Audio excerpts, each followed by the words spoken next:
आज हिमांचल जो भाग्य में लिखा होगा वही होगा। अब आप कहोगे महाराज भाग्य में शिव जी लिखे, पार्वती जी के भाग्य में शिव जी लिखे? लिखे तो शिव जी ही हैं। तपस्या भी कर रही हैं भगवान शिव को प्राप्त करने के लिए, और अंतिम श्वास निकली तो मांगा भी यही था यज्ञ भगवान से वरदान कि भगवान शंकर मुझे स्वीकार करें पत्नी के रूप में, मैं उन्हें पति के रूप में वर्ण करूं, यही मेरी इच्छा है, मेरी प्रार्थना है। वरदान भी यही मिला है, प्रार्थना की तो वरदान मिल गया। लेकिन हिमांचल जी ऐसा क्यों सोच रहे हैं?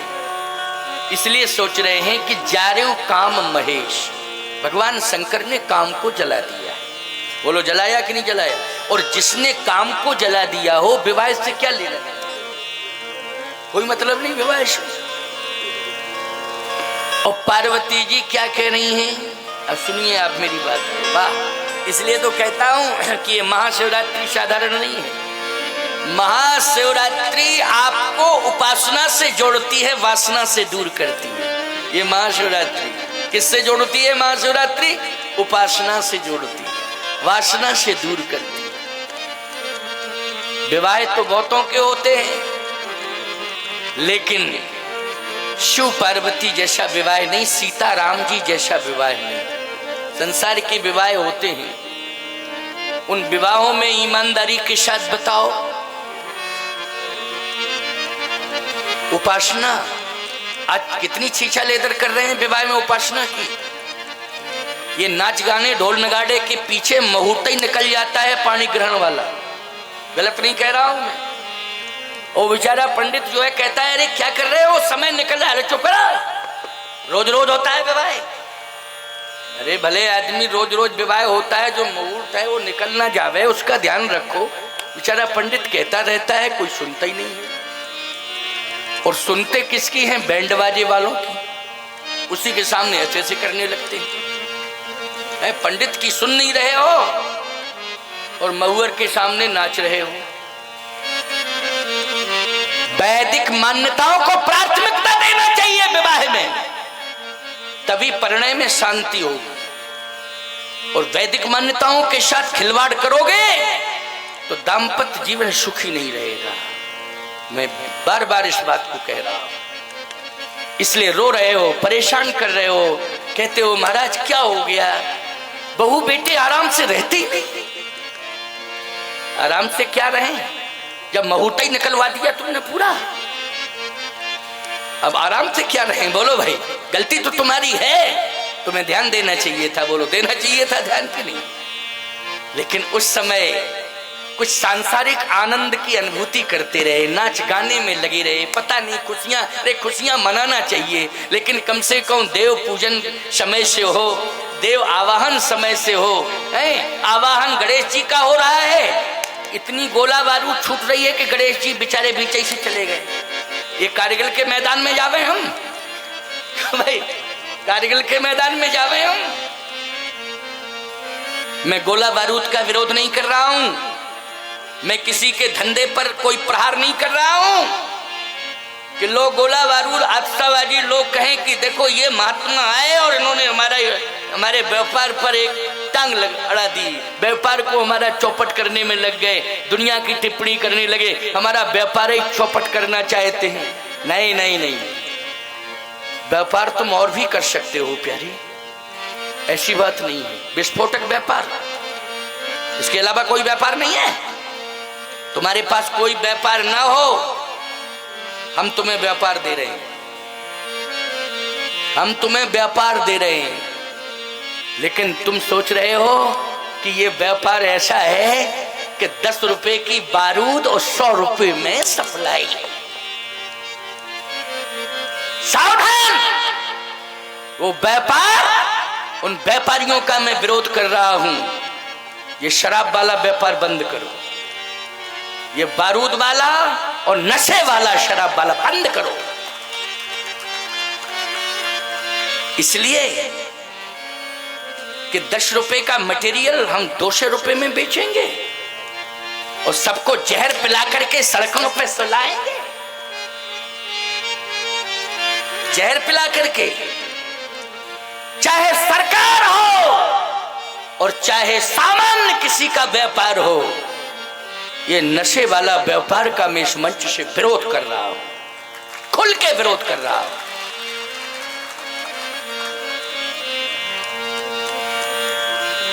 इस व्यापार ने व्यवहार भी बिगाड़ा है, बोलो बिगाड़ा है कि नहीं बिगाड़ा है? और घर द्वार भी बिगाड़ा है, घर द्वार भी बिगड़ा और व्यवहार भी बिगड़ा। बोलो बिगड़ा व्यवहार कि नहीं? गालियां दी तुमने पी करके, व्यवहार बिगड़ा कि नहीं बिगड़ा? और घर बिगड़ा कि नहीं बिगड़ा? बोलो। कितनी रो रही हैं बहन बेटियां आज। इसलिए विस्फोटक सामग्री से दूर हो जाओ।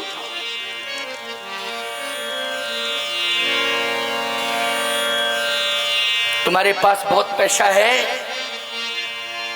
तो किसी गरीब की कन्या को देख लिया करो और उसके घर में जहां सुबह रोटी बनती है शाम को नहीं है, शाम को पानी पी करके परिवार सो जाता है, अगर उस गरीब के घर में बेटी विवाह के लायक है तो उसका हाथ पीला करने में तुम उसका सहयोग कर दो। समय से वो चली जाए, उसके घर की प्रतिष्ठा इज्जत बच जाए। इतना तुम करो, करके तो देखो कितना बड़ा तुम्हें पुण्य मिलेगा, कितना बड़ा तुम्हारे ऊपर उपकार होगा उस परिवार का, और कितनी बड़ी भगवान की कृपा होगी। सोच अच्छी होगी तो कृपा बरसेगी, ऐसी बात नहीं, कृपा तो बरसेगी, सोच अच्छी होनी चाहिए। भगवती श्री भवानी जी, पार्वती जी इस बात को सुनती हैं कि मेरे पिताश्री दुखी हो रहे हैं कि ये लक्षण जो नारद जी बता रहे हैं ये तो भगवान शंकर में। कौन से लक्षण? जोगी जटिल अकाम नगन मंगल भेष, अस स्वामी यही कह मिले परिहस्त असुरेख। जोगी जटिल अकाम नगन अमंगल भेष, इतने लक्षण जिसमें होंगे, अस स्वामी तुम्हारी बेटी का वही पति होगा। हिमांचल जी बोले ये लक्षण तो भगवान शंकर में है। नारद जी ने कहा उन्होंने तो जा रहे हो काम महेश, कामदेव को जला दिया है। जब काम को जला दिया है तो विवाह से क्या लेना देना, क्या लेना देना विवाह से? और मेरी बेटी सुनेगी क्या सोचेगी? मेरे पिताजी ऐसा निर्णय ले रहे हैं कि जिसने काम को जला दिया हो उसके साथ मेरा विवाह है, जिसके घर द्वार कुछ नहीं है, खुले आसमान में रहता है, वस्त्र नहीं है, बाघंबर लपेटे रहता है। क्यों भाई? वस्त्र नहीं है, बाघंबर लपेटे रहता है, छाया नहीं है, खुले आसमान में रहता है। इतना पता नहीं है कि पूरी दुनिया को वो छाया दे रहा है। क्यों भाई? पूरी दुनिया को छाया कौन दे रहा है? भोले बाबा। बोलो भाई, वही भोला भाला दे रहा है प्यारे। ये सोच हिमांचल की है, लेकिन पार्वती जी सुन रही हैं और मन में प्रसन्नता जाहिर कर रही हैं, प्रसन्नता जाहिर कर रही हैं। उन्होंने सोचा कि मैं अपने पिता के दुख को दूर करूं, पिताजी की उदासीनता को दूर कर दूं। बेटी ऐसी होना चाहिए कि विवाह के समय अगर बाप उदास हो रहा हो तो बेटी का वो व्यवहार हो कि बाप की उदासीनता उसके व्यवहार से दूर हो। क्यों भाई? आजकल तो बड़ी विडंबना हो गई साहब। पिता ने अपनी बेटी को सुखी करने के लिए क्षमता से ज्यादा विवाह में धन खर्च करने का संकल्प लिया, व्यवस्था भी बना ली, लेकिन बेटी ने 1 मिनट में मना कर दिया कि नहीं, मैं स्वीकार नहीं करूं। ये बहुत बड़े कष्ट की बात है। यद्यपि विवाह में जो घर वर कुल होए अनूपा, करिए विवाह सुता अनुरूपा। घर वर कुल अनुरूप होना चाहिए, लेकिन अनुरूप का अर्थ यही नहीं है कि केवल बाह्य सौंदर्य हो। अनुरूप का अर्थ यह है कि आचरण श्रेष्ठ होना चाहिए। क्या श्रेष्ठ होना चाहिए? आचरण श्रेष्ठ होना चाहिए। मैं कहता हूं, आप अपने घर में बहू भी ला रहे हैं तो आप धन को प्राथमिकता न दें, आप संस्कारों को प्राथमिकता दें। समझ रहे हो कि नहीं? किसको देनी है प्राथमिकता? संस्कारों को प्राथमिकता देनी है कि हम अपने घर में सीता को लाएंगे। सीता का मतलब है जो सनातन धर्म की मर्यादा पर चल रही हो, वही सीता है। और जो सनातन की मर्यादा से हटके पाश्चात्य कल्चर को बढ़ावा दे रही हो, हमें सीता कहने में संकोच होगा। बोलो, होगा कि नहीं होगा? संकोच हो जाएगा। नहीं नहीं नहीं, हमारी बेटी कितनी महान है। हमारी बेटी सीता है। हमारे सनातन ने सीता को जन्म दिया है। हमारे सनातन ने पार्वती को जन्म दिया है। हमारे सनातन ने लक्ष्मी को जन्म दिया है, सावित्री को जन्म दिया है, मदालसा को जन्म दिया है। ये हमारा सनातन है। इसलिए हमारे सनातन की बेटी सावित्री बने, मदालसा बने, गार्गी बने, सीता बने। बोलो, यही कामना है कि नहीं? आज पार्वती जी ने अपने पिताश्री की उदासीनता को दूर किया। कहा, उदास मत हो पिताजी, मेरी भी प्रतिज्ञा है। मेरी प्रतिज्ञा सुनो। क्या? जन्म कोटि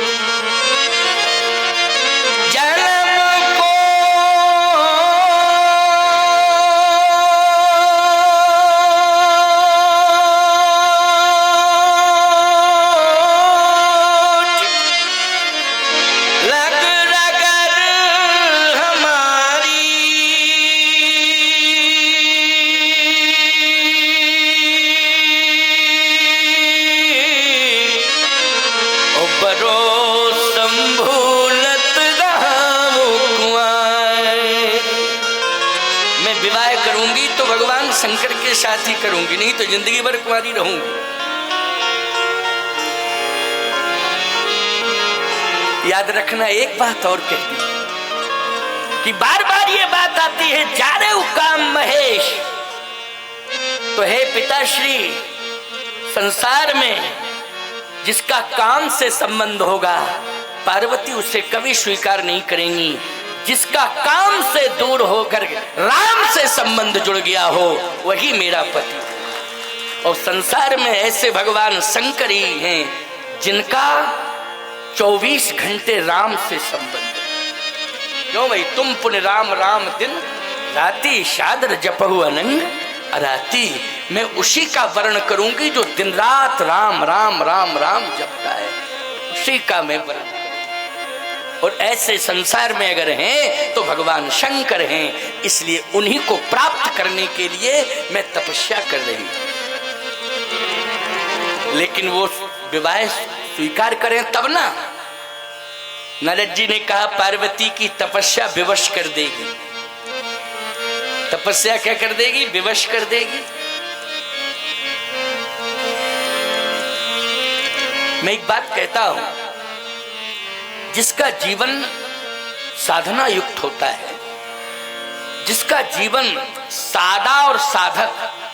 देखिए, एक बात आपको बताएं, सादा जीवन साधक का होता है और साधक हमेशा सादा जीवन को स्वीकार करता है।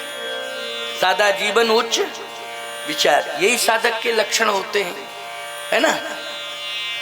पार्वती जी ने कहा, मेरा पति साधक है, इसलिए सादा जीवन, उच्च विचार, और मैं भी साधना कर रही हूं।